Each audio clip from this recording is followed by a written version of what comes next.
Ღაზაში ცეცხლის შეწყვეტის შესახებ შეთანხმება ძალაში შევიდა ზავი ადგილობრივი დროით 11 საათსა და 15 წუთზე ამოქმედა. ეს პროცესი თითქმის 3 საათით გადაიდო, რადგან ისრაელში აცხადებდნენ, რომ შეთანხმება იქამდე არ შევიდოდა ძალაში, სანამ ჰამასისგან მძევლების სიას არ მიიღებდა.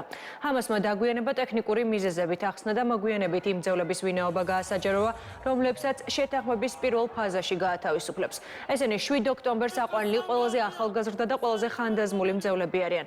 დღეს გეგმის მიხედვით 3 მძევალი გათავისუფლდა. ხოლო მომდევნო 6 კვირის განმავლობაში ინტერვალებით ჰამასის მიერ დატყვევებული მძევლებიდან ასობით პალესტინელ პატიმარზე ჯამში 33 ტყვე უნდა გაიცვალოს.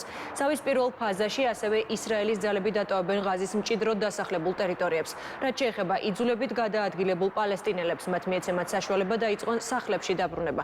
მნიშვნელოვანია ისიც, რომ ყოველდღიურად ღაზის სექტორში ასობით სატვირთო მანქანა შევა ჰუმანიტარული დახმარების ჩასატანად.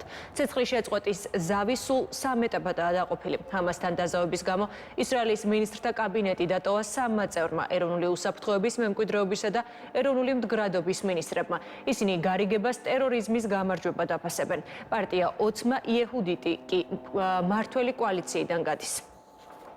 შეთანხმება არის ისრაელის თანამშრომლობის შედეგი ბაიდენის ადმინისტრაციასთან და ტრამპის მომავალ ადმინისტრაციასთან. მისი არჩევისთანავე პრეზიდენტმა ტრამპმა მძევლების გათავისუფლების ვალდებულება აიღო. მან დამირეკა მიესალმა შეთანხმებას და ხაზი გაუსვა, რომ გარიგების პირველი ეტაპი არის დროებითი ზავი. სწორედ ასე თქვა მან, დროებითი ზავი. როგორც პრეზიდენტმა ტრამპმა, ისე პრეზიდენტმა ბაიდენმაც სრული მხარდაჭერა გამოუცხადეს ისრაელის უფლებას. დაუბრუნდეს საბრძოლო მოქმედებებს, თუ ისრაელი მივა დასკვნამდე, რომ მეორე ეტაპის მოლაპარაკებები უშედეგოა. მე ამას ძალიან ვაფასებ.